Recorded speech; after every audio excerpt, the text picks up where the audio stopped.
Police ঠ্যাঙানি খাচ্ছে কথাটা শুনলেই লোকে চমকে ওঠেন, কিছু কিছু লোক আনন্দ পান, কিন্তু গণতন্ত্রের পক্ষে এটা একদম শোভন নয়, সুস্থ গণতন্ত্রের পক্ষে একদমই নয়।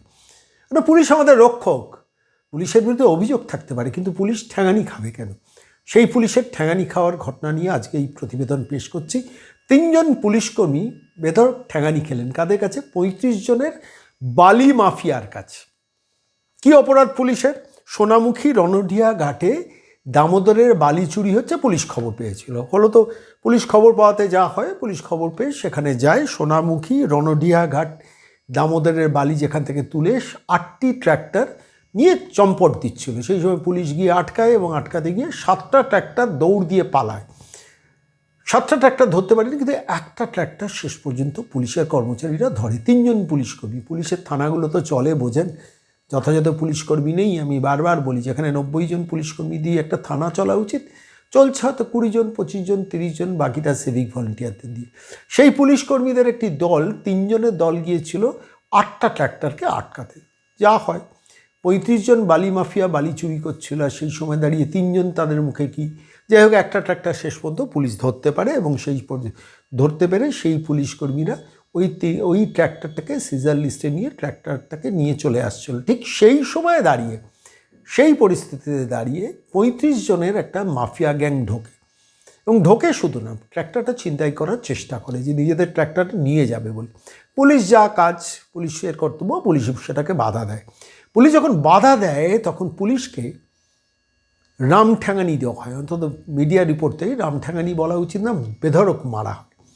শেষ পর্যন্ত সোনামুখীর গ্রামীণ হাসপাতালে পুলিশরা গিয়ে সেখানে চিকিৎসা করান, এবং তারপর সোনামুখী থানা থেকে খবরটা যায় বুদবুদ থানা, পশ্চিম বর্ধমানের বুদবুদ, সেই দিকে বালির ট্র্যাক্টরগুলো যাচ্ছিল। ফলত বুদবুদ থানায় খবর দেওয়া হয় যে এরকম পুলিশ মার খেয়েছে, এবং একটা ট্র্যাক্টরকে তারা ছিনতাই করে নিয়ে চলে গেছে। পুলিশ যেটাকে ধরেছিল। শেষ পর্যন্ত যে ঘটনা ঘটে, যে পুলিশকে ঠ্যাঙানির খবর পেয়ে শেষ পর্যন্ত বুদবুদ থানাও আসরে নামে, এবং তারপর একে একে একাধিক ব্যক্তিকে গ্রেফতার হয়। একাধিক ব্যক্তি এখনও কিন্তু পলাতক।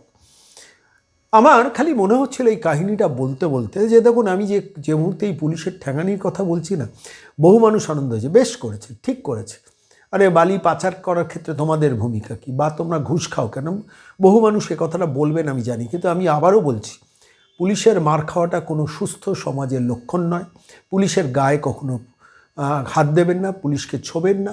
পুলিশের সম্বন্ধে অভিযোগ থাকতে পারে, অভিযোগ থাকলে বড়োবউকে জমা দিন, মেজবউকে জমা দিন, না হলে এসপির অফিসে জমা দিন, এসডিপিওর অফিসে জমা দিন।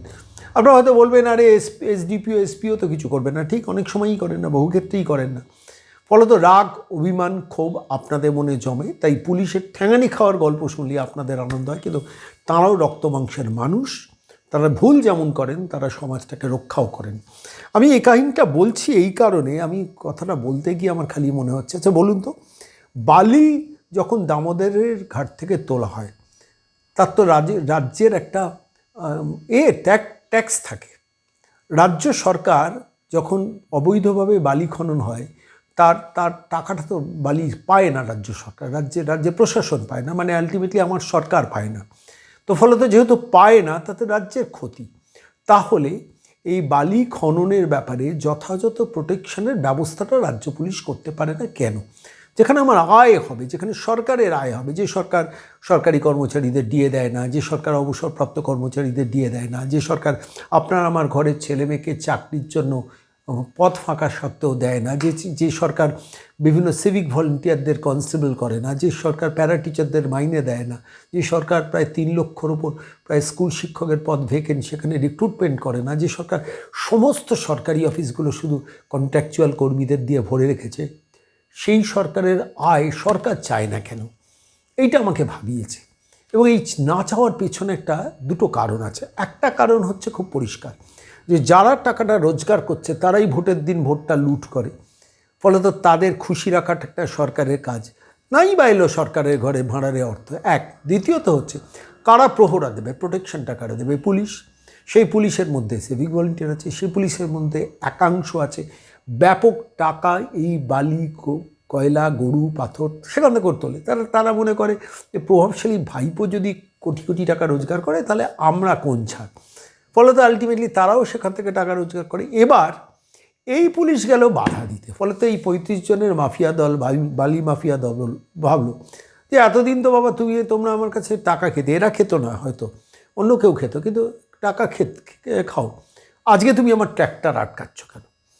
তাই সেই ট্র্যাক্টরটাকে ছিনতাই করা, এবং ছিনতাই করতে গিয়ে পুলিশকে ঠ্যাঙানি, এবং শেষ পর্যন্ত তাদের গ্রেফতারি, এবং গ্রেফতারির পর শেষ পর্যন্ত কেসটা কি দাঁড়াবে, সেখানে আবার রাজনৈতিক নেতার কার অনুগত এই বালি মাফিয়ারা, কোন নেতার কাছে টাকা যায়, ফলত সেই হস্তক্ষেপ হবে।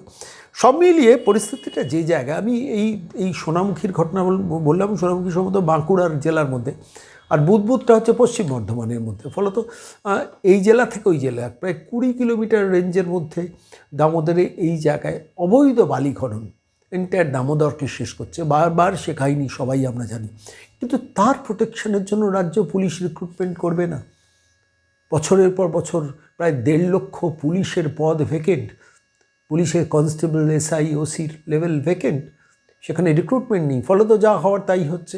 সরকারের ভাঁড়ারের টাকা রোজগার বন্ধ হয়ে যাচ্ছে, তাও আমি পুলিশ নিয়োগ করব না। কেন? আমি খেলা মেলা, উৎসব, কার্নিভাল, ক্লাবে টাকা দেব, শেখ শাহজাহানের জন্য উকিল অ্যাপয়েন্ট করব, যারা চুরি করে চাকরি পেয়েছে তাদের জন্য নামি নামি উকিল দেব।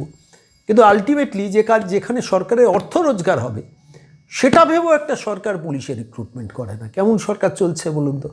আলটিমেটলি যে 3 জন পুলিশকর্মী আহত হলেন, তাঁরাও ভাবুন, যারা পুলিশ কর্মচারীরা আমাদের এই প্রতিবেদন দেখছেন তাঁরাও ভাবুন, পুলিশের পরিবারের লোকজন যারা এই প্রতিবেদন দেখছেন তাঁরাও ভাবুন, যে কত বড় একজন অপদার্থ সরকার নবান্নে বসে আছেন, যারা 35 জনের মাফিয়াকে মোকাবিলা করার জন্য 3 জন পুলিশকর্মীকে পাঠাচ্ছেন। আবার সেই 3 জন পুলিশকর্মীর কাছে কারুর কাছে গাদা বন্দুক আছে না কার কাছে লাঠি আছে আমরা কিন্তু জানি, কিন্তু তারা মারটা খেয়ে গেলেন। কেন পুলিশ মার খাবে?